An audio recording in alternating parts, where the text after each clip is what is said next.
Yeah, yeah.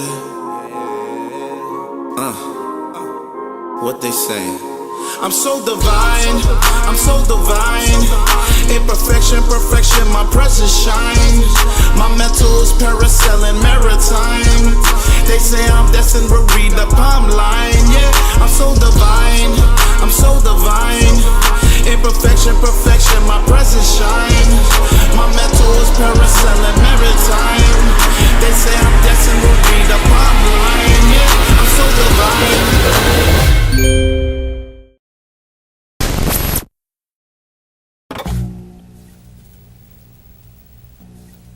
Welcome to episode 17, H.G.R.G family. Today we got something special going on.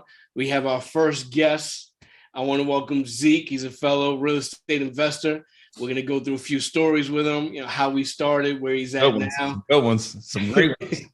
We got a few funny things that he's been through that we know about as well. So we want to touch on that and just give the world his experience as well. So welcome, guys. Welcome to episode 17. Disclaimer, guys. If he wants to curse one of us out, he's gonna do it today. But we gonna ask some hard questions. We're gonna ask some hard questions, brother. Oh, damn. So welcome, man. Listen, it's an honor to have you. And you're the first person to really get on the H.G.R.G podcast as a person to sit in the hot seat. So I know a lot of people have been waiting for this, and we've been waiting for this as well. So we definitely want to get into it, get your experience and your side. And here we're we're transparent, man. So feel free, say what you have to say. We'll laugh at you, we'll cry with you, and then we'll go from there. All right. but DT. I know you have some personal experience with him as well, and have some personal stories with him. So, unfortunately, I do. But first off, Zeke, tell us a little something about yourself and tell us what's going on. Shit. I'm in real estate now, as he said, and I started my own floor company along the way with it. Congratulations, my brother. Yes, sir. And learning on the way, each and every day I'm still learning. So. So how do you like real estate? What is the benefits of the real estate for you? What do you see? What do you continue to buy? How many properties do you have? And just your experience in real estate alone. I got 3 so far. Looking to buy more. Three singles, 3 multi. I got 2 singles and 1 multi. 2 double. Oh, this is your guy over here, Dad. He said 2 singles. Oh my God! But he's got that multi though. Yeah, that's a fact. That's a fact. You want to hear the irony? Okay. Tell me more. The only property I helped him with was the multi. That's good. That's good. That's good. That's good. Well, what was your first deal like? So what got you going into real estate? What made you go? You know what? Real estate's the way to go. What was that trigger? That's a good question. What made you get involved with real estate, and then what did that look like? Yeah, DT. Right. I just said that. You don't have to repeat. I had to repeat. I'm the host of the show.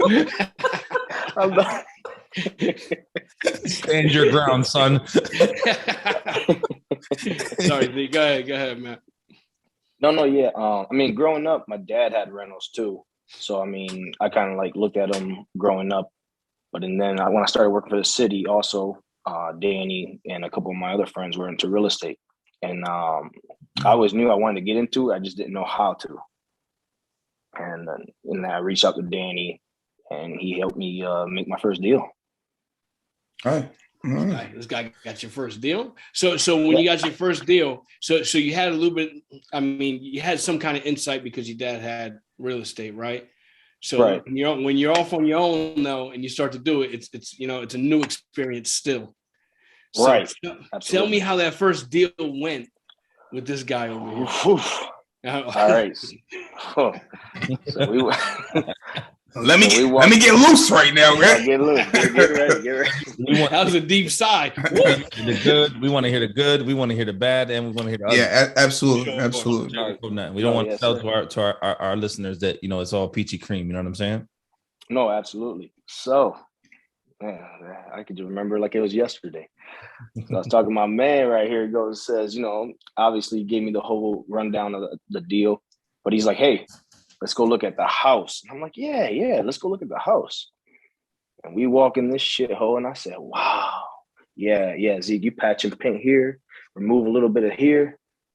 Man, this thing is ready to go. And I'm like, I don't see none of that. I don't see none of that. I said, man, he did a land. Whoa, wait a minute. Wait a minute. Yeah. I was like, man, this is not what I don't see what he see. So I said, all right, man.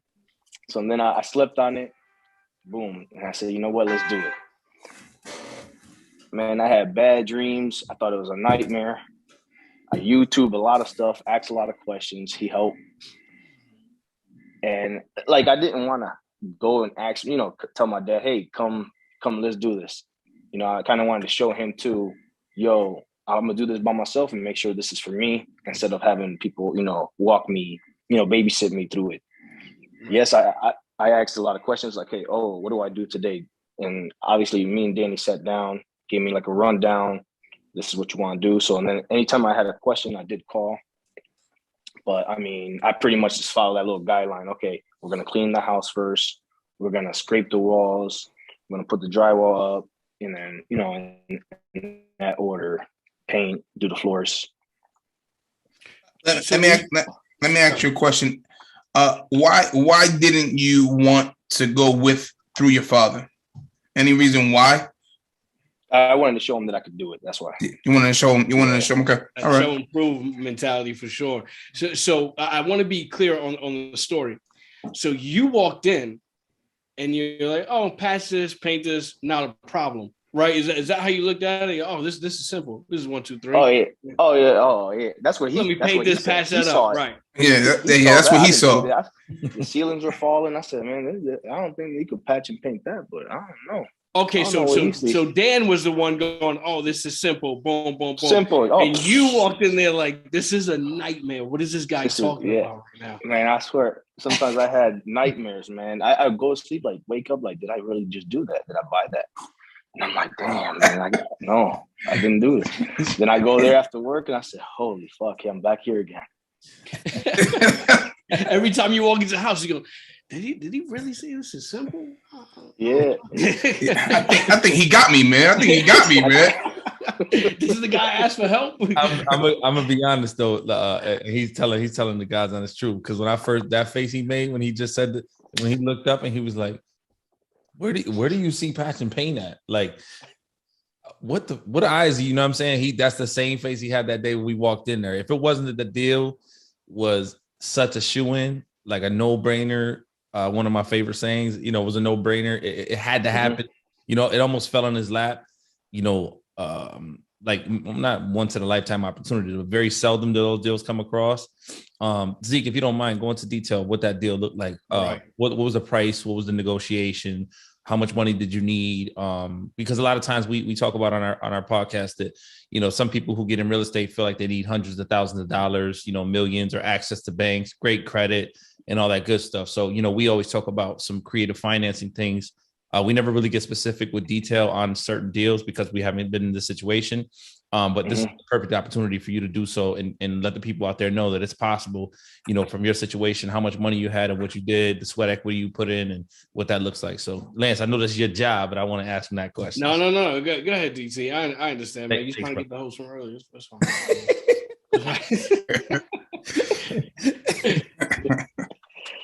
Nah, yeah. So the deal was no money down. I paid $30,000 for the house, and the deal we made was that I didn't have to start making a payment until the house was completed. Wait a minute. And the tenants were in there. Let's dig more. Hey, hold on. We gotta dig into this. Well, so hold on. So were you talking to a bank? Were you talking to the owner? Oh, no. Yeah. The owner. Yeah. Okay. So the owner's like, my property is messed up. You ain't have to pay me anything. No down payment. Go fix it. Yeah. Once you fix it, with your little boy Dan over there, right? Once you fix it, then it's completed. I see it's completed. Then you can start a payment plan with me, almost like I'm the mortgage holder. Correct? Right. Yes. Okay. Once Wait. Once it was rented out. Circle back, sir. Hold on. Zero money down. Zero money down. Fix my property. And then after it's done fixed, it's done rehab, you can now tell me I have a payment plan, not the 30,000 up front. After? No. A one shot? No. Can you get me that deal? DT. Nah, I can't do that, brother. Just what the? That is a beautiful. I'm sorry. So a lot of people talk like this and think, we know. I'm gonna let you get back to it. But a lot of people, they hear stories like that and they don't think it's real because it's not common, right? It's a diamond in the rough, but they exist. If you find a property that's not habitable and you're willing to put in the sweat equity, or you have the money to get it rehabbed, you can broker a deal with the owner. Go, hey, listen, I'll hold the note. Did you have a realtor involved in that? No. Was there a bank involved in that? This is an off-market deal. Yep, off-market. Absolutely. That's crazy. This is beautiful. Right now it just got me excited. So you fix it up. This is a multifamily, right? Yep. Okay, so you fix it up. How long does that take? This is my first one, so it's a lot of YouTube watching, so it took a while. Okay. I want to say it took like either between 6 or 8 months. And this is more than 8 months, yeah. Keep in mind, he's not. It cost him nothing. He's not a handyman. Like he's not. He's not. Right. Before he got this property, he wasn't like skilled. And he wasn't like a contractor or something like that. So he literally learned on the fly for sure. Right. Got you. So it took you 6 to 8 months and the owner did not complain. He didn't say anything. Oh, no, nothing. And charge you nothing. And after he finished it, right? I think it took like a month and a half, 2 months to rent it. Right. Yep. He didn't have to make a payment until there was an actual tenant in the property. Yes. Yep. So even that waiting period to get it rented, that was still payment free. Either your negotiating skills is impeccable, or this is one in a lifetime conversation. And I'm only being a joke because this happens multiple times in lifetimes. I'm just making a joke. I'm sorry, go ahead. No, but so this is a special deal, though. I'm sorry, this is a special deal. So you get it fixed up, takes 6 to 8 months. So here's the important thing about this: he was able to learn for free.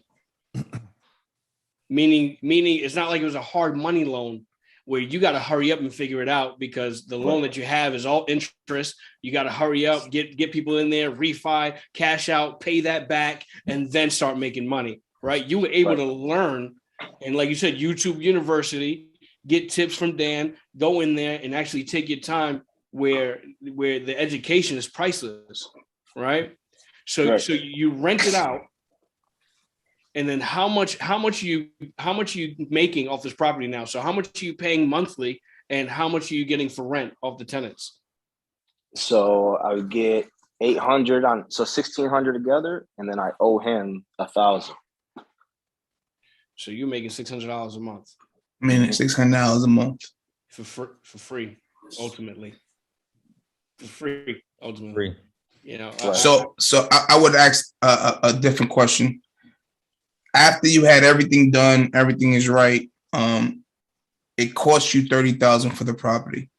Mm-hmm. After everything was done, how much was the property worth? Because if you wanted to sell it, what was the number that you will make off of it if you wanted to sell it?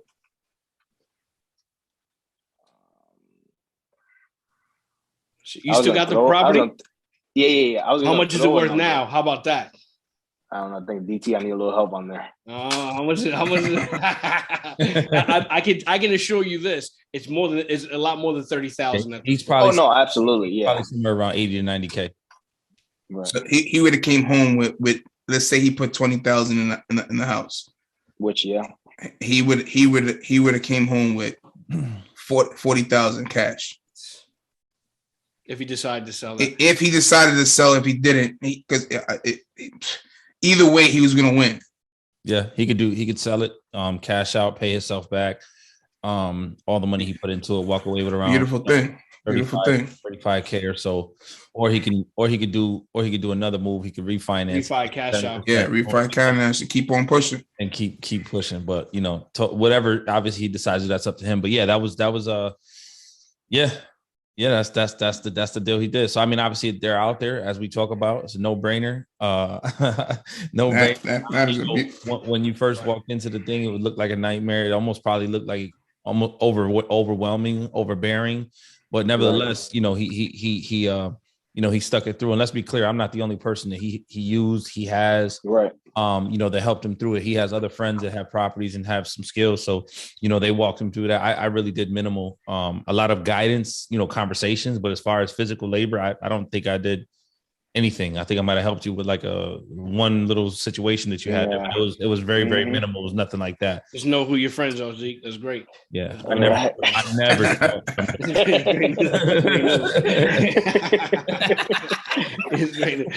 No, but what he did was something important. The way he did the creative financing, man, that's priceless. Yes, a 1,000% Lance. If even to have that deal lay on your lap, it's hard to come by. So that right there, that opened your eyes. I know for a fact, opened your eyes in real estate, and you were like, I'm ready to go for another 2 more, 3 more. Right. After that, he got 2 more in like 3-4 months. I would too. He was like, "Yo, I got another one, man. I got another one." I'm like, "Damn, you go ahead, bye." I like Zeke, in my line, it becomes addictive, right? You want to step on the gas because you start seeing the money that comes in and what you can do with real estate. So, I mean, if you have the means to do it, I mean, you're on full go, 100%. So now you're a person that had no contracting background. You walked into a property, you felt overwhelmed. You were YouTube University.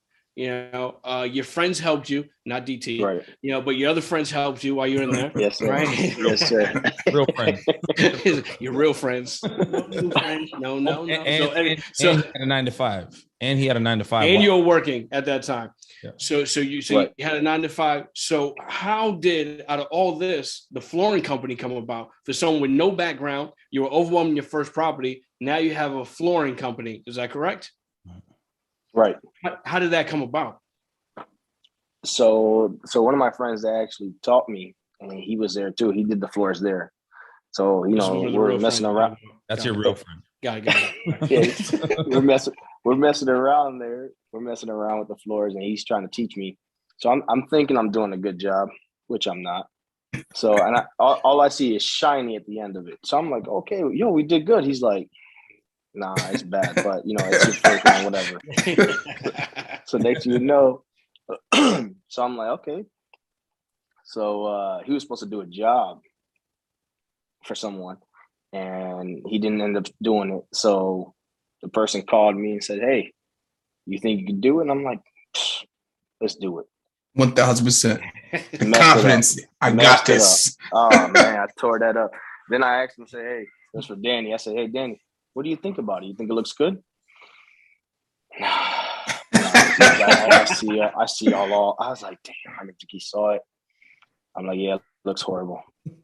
So I kept YouTubing. I kept watching 2 other guys that do it too. So I'm like, man, I gotta get this. So Danny goes and says, "Hey, I got 2 flips. I need the floors to be A1." So I'm like, okay. So my friend goes to Florida, so now I got nobody to call. So I said, dang, I got nobody to help. I said, damn, man, I got this. And so, I mean, I did that one. I kind of got it. But, there were some imperfections in that one, but it still came out good. He called me so confident. He was like, yo, I'm done. This came out great. It looks phenomenal. Yo, bro, because there was and one of the flips that I was doing, it was hard. This is how you know it's real when you can't get through the story. You're remembering what everything has to look like in the situation. Oh my god! So it was hardwood floors, right? And there used to be an air return in the floor, so it needed a patch job. He had a patch in the wood, right? So he calls me. He's like, "Yo, I got to do this patch." I'm like, "Yes." Patch job done, right? So he's like, "All right." So he calls somebody else. He figures out how to do it. So when he finished the patch job, he was like, "Yo, he was so confident in himself. Killed this shit. I killed this shit." Right? So I came to the spot. Zeke, what did I say to you when I came to the spot? Man, I don't remember exactly what you said, but you was like, "Man, this shit fucked up, bro." She said, "You don't do it like that." I'm like, "Oh, "Yo, this is not how you do a patch, bro." He took a square. So the air vent was like, it's like a rectangle, right? So he just took the wood and filled in the rectangle. So that's a patch job. He never even tried to smooth out where it is. Oh my god! But it was, and I told him, I said, and he could tell you if I'm lying. Go ahead. You was gonna say something? No. I remember that now. Everybody said staggered.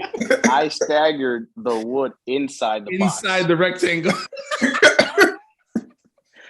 So you see a bunch of cut out pieces of wood inside a little box, and I'm like, "Yeah, I did it, man." They said staggered. That's staggered to me.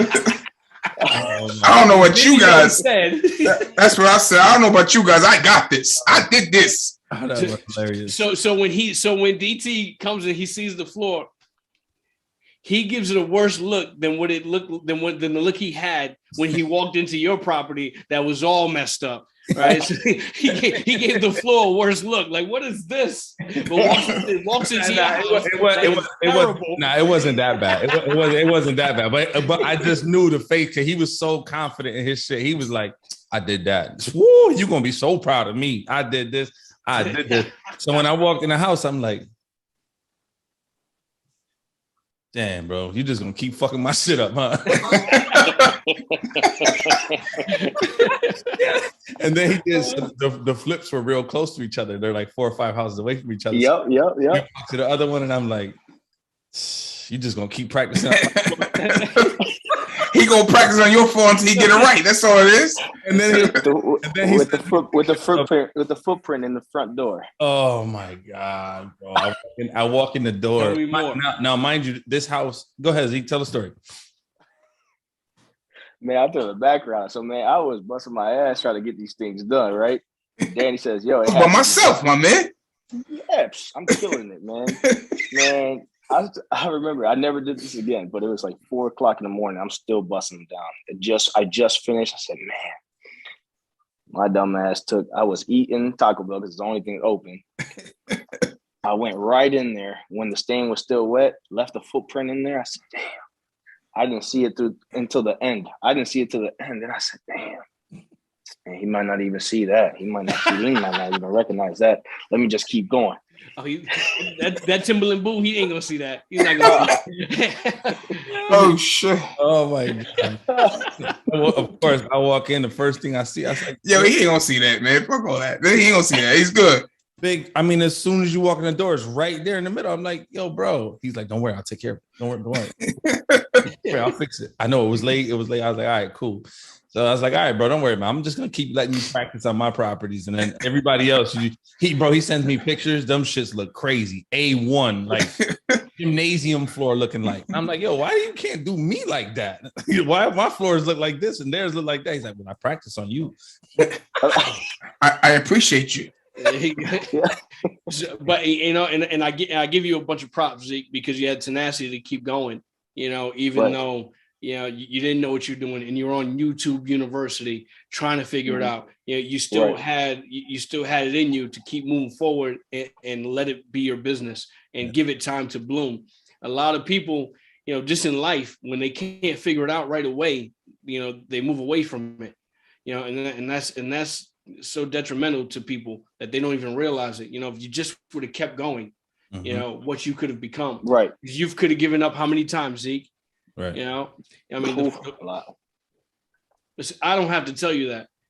Zeke could tell you himself that I'm sure you kept running into hurdles where you're like, I really don't want to do this no more, or I can't get it right, and now here he is a real estate investor, flooring company, but with a bunch of, this is what we do with H.G.R.G. He came here, he gave you horror stories.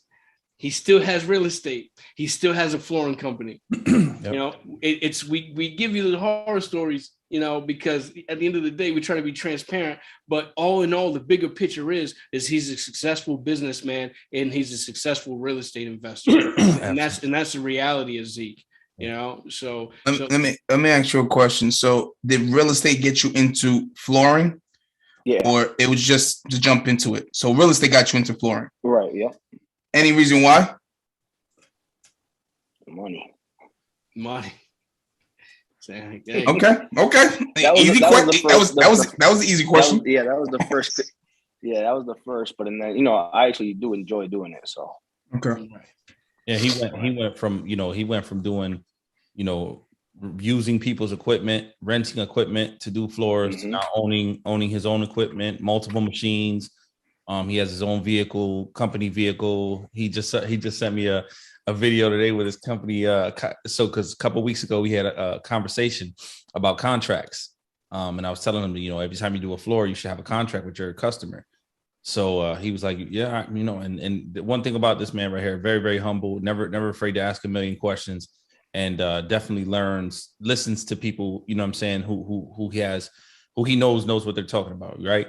So sure enough, he sends me a video today with his contract with his company logo on it, the carbon print. So super, hats off to you for that success. But yeah, but slowly but surely you get everything right. You don't have to jump from 0 to 1,000 in anything we do. Every step, every step, every movement. Yeah. You what Dan says, you celebrate that step. Yeah, always celebrate. Yeah, always celebrate. And he knows he knows me obviously more than just real estate and business. I have I have this little thing that with myself that we'll figure it out. Don't worry about it. We'll figure it out. Oh, yeah. One way or another, we'll figure it out. So absolutely. Yeah, definitely, we definitely work hard, but we play just as hard as we work. Yeah, sure. There's nothing wrong with being methodical. It's something that we preach here, right? We're not going to give you. We're not going to come here and wear Rolexes, gold chains, and a cigar and say, "Listen, it happens overnight." You could be like us, and it's methodical. And there's growing pains, to get there. And that happens. And I know with the internet now and all the quick, get rich. I don't want to say schemes, but the get rich image overnight that you see, has everyone fooled that I'll wake up the next morning. I'll make a move, and then, next week I'll be rich. And it just doesn't work that way. It just doesn't work that way. You got to fight the urge, like Zeke, to not quit. Yeah. You got to fight the urge to walk into a property like Zeke and go, you know what? I got to follow through with this. This dude's waking up in the middle of the night. Like, what did I just do? Could have found a way to back out or just say, or he had no money invested. He could have walked away from the deal. He could have, listen, this is just not for me. I got a job. I got a 9 to 5. It's not for me, but like I said, he had the tenacity to keep moving forward, and here he is today on the H.G.R.G podcast, full circuit to back to real estate. Give me a horror story for real estate. Do you have any? With tenants, anything like that? Property damage? Anything. Tenant horror story, job horror story, something you walked into, saw that was just left a stain on your brain. Because what we like to preach is the good and the bad. So I like to give out the ugly as well, so they could understand. Hey, this is not an easy gig, man. We when we walk into real estate and you're an entrepreneur, you're not walking in here thinking everything is peaches and cream. Mm-hmm. So we have those horror ugly stories, but we still standing. So that's what we kind of preach here as well. So that's why I asked you if you have any horrible stories or good ones or excellent. Well, that deal was excellent. That deal was an excellent conversation. Right. Right. Even though DT left you for dead, I mean, it was a great deal. it was a great deal. Have you, especially with COVID now, how's COVID affected you with tenants or anything like that? Has anything come to that where you maybe not getting paid, had to go through some programs? Right. No, yeah. Actually, the multi-unit, they weren't paying. We did the program for them. Say that again. On the double. Zeke, it was They a weren't pleasure paying. meeting you, man. You take care. Get off the damn podcast.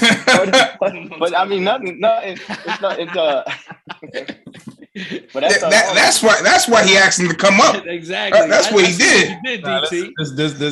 This is a conversation that we have a dispute about, because they live and die by multifamilies. Everything is multi. They don't want nothing to do with no singles. And I preach singles heavily. So when you said that, I was like, what? Say that again? Your multis didn't pay? Oh, okay. How did your singles do? Oof. Yeah, no. They everybody did the program though. So so on the single property, I had a lady in there. She left, but before she left, she wasn't paying at all. So I mean, she would call me like, "Hey, how you doing?" I'm like, "I'm not doing too good. Like, what's up with the money?" Like, I see you going to work, like you walking to work. And so what I would do, she would definitely ask like, "Oh, hey, can you come over and fix this, fix that?" So I'm like, "Okay, I'll come." So I would always ask like, "Hey, there's programs here for the money, She's like, "Oh, okay, yeah, I'm gonna do it." Never did it. I mean, and then by the time she moved out, the house was it was bad. Like cockroaches everywhere. She had rats, everything. So if you don't mind me asking, pretty much how long hasn't she paid before she moved out? 8 months. 8 months. He said that it was yesterday. He know that. Oh yeah. 8 months of not getting paid, and then you still had to do fix items in the house. How did that feel? Right. Oh, that's like a slap in the face, man. It's like a slap in the face. I'm glad that you were doing it personally, because not living there and not being someone to physically touch it, that means you have to pay somebody. Mm-hmm. That means you're not getting paid here and you have to pay somebody. But you did everything yourself, right. So that helps a little bit. That helps a little bit. Yeah. Right. Yep. So I mean, at the she did the program. She got they paid it off, and then she said, "Hey, I'm moving." So I'm like, "Thank God, thank God." So I mean, but the tenant I got in there, wonderful. You go. That's both sides right there. He gives both sides. You got a tenant that's terrible, and moves out, and then he's got to go in there and fix everything as well, which is a slap in the face, which he says, which is true. Because you're not getting anything now. You got to pay, right? And then he has a tenant in there where he next line he says is it's beautiful. Which is to be expected when you purchase a property that just because I know the background of that story a little bit. When he got that property, he inherited that tenant. That wasn't a tenant that he placed. Right. So he inherited that headache. And then obviously once that headache is gone, you're able to kind of put your own, your tenants in there, screen them your way, right. Raise the rents. Cause he went in there, he rehabbed the property, he remodeled it, changed the kitchens, the bathrooms, did all the flooring, basically made it a really, really nice, similar to what we all do for our units. And he raised the rent, and he's got a great tenant in there because he's able to, kind of implement his system. You know what I mean? So yeah, that's a fair story. DT in the property that he just mentioned, on a scale that we run on our rating system, where is it? It's probably about a 5 area. 5 area? Yeah, 5. So did he make it a 10 in the house? Yep. Yeah, he made it a home. Yep. Yeah, that's how you do it. Okay. Then eventually you end up with a good tenant. You treat the what we preach here is, or what we do anyway, is that even if we own a 3, 4, or 5, we treat it like a 10. Mm-hmm. Yep. And he bears witness because he did the floors at one of your rental properties. That when he went to the property, the first thing he called me, he was like, "You sure you want to go do this here?" And I'm like, "Yeah." He was like, "Wow, this is nice. You guys did a real good job here." Well, this is the quality of what these owners do, and he knows that area is probably like a 2 or 3. You know what I mean? It's not too far from chaos, and it's not in the suburbs. So he's very familiar with the area. But when the job came out, that property looks like it is a suburb property. Is this the guy that patched the floor with the rectangle? Yeah, the rectangle. No, Yep. no, no. That's the guy. How much is this? That's the guy. Yep. Is this the guy? That's him. That's him. Let me ask you this, Zeke. Real friends. Let me ask you this before we let you out of here, man. We preach to investors. That's our audience. That's who we hope to attract. What would you say to first-time investors? What advice would you give them? Don't give up. You're gonna have hard times. Just don't give up. There's light at the end of the tunnel. It does get better. There you go. Mm-hmm. See, and if you have the right team and you buy right, and you have a plug and play system that we offer, it's going to be a lot easier for you. That's just what it is. Absolutely. So if you have that in place and you have a team that's going to help you out, the ride I'm not going to say it's going to be smooth through and through, but it's going to be a lot less rough than what it would be if you're brand new trying to figure it out. So that's the advantage with H.G.R.G. Hey, Zeke, we appreciate you. DT, anything you want to add, Zeke, before he goes? G? Of course I do. Of course I do. Oh my God. Let us know, fake friend. Let us know. Hey, what's your next move? What's your next best move in real estate? What's your your newest goal, or whether it's a month, a week, a year? What's your next move? This year, hopefully. I was thinking about this today. I want to try to buy at least 2 multi-unit property. This is my guy. What did you? I couldn't hear you. Broke up there on my side. What did you say? At least try to buy 2 multi-unit properties.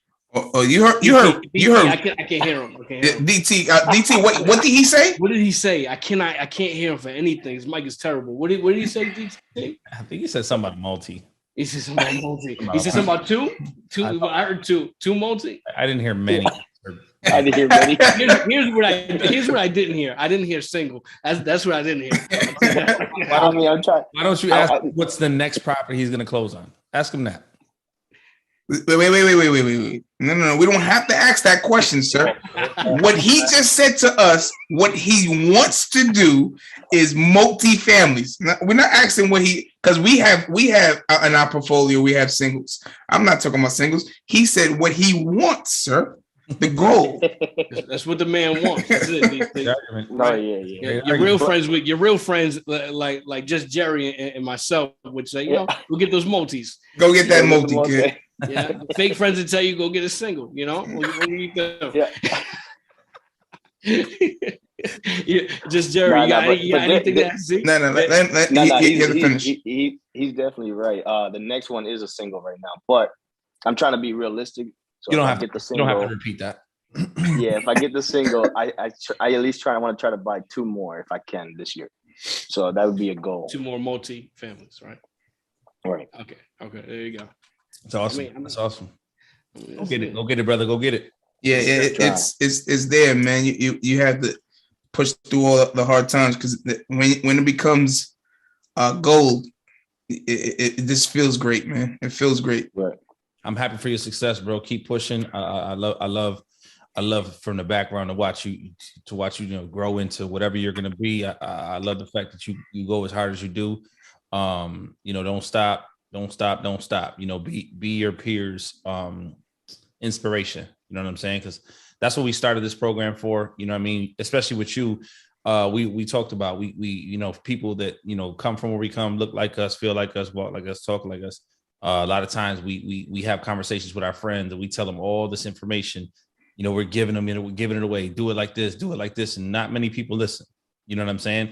So we decided to bottle it up, create podcasts, create a portal, create a packet, and now coaching, mentorship, and obviously now we put a price tag on it. Now that we did that, people want to pay for it. But crazy. With you're one of the ones, and I'm not saying that I was the end all say all in your life, but you took a lot of what I said, you ran with it, you made it your own, you put your own twist on it, and you become your own success story, by yourself. Not like I was a pillar, but you did take some of that advice and you move with it. So hats off to you, and don't stop, man. Don't stop.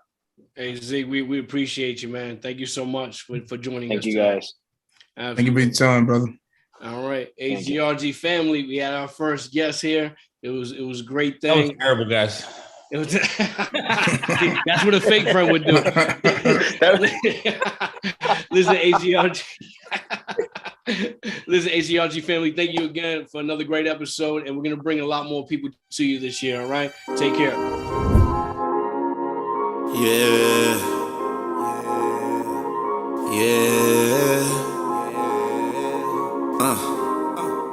What they saying? I'm so divine, I'm so divine. Imperfection, perfection, my presence shines. My mental is parasailing maritime. They say I'm destined to read the palm line. Yeah, I'm so divine, I'm so divine. Imperfection, perfection, my presence shines. My mental is parasailing maritime.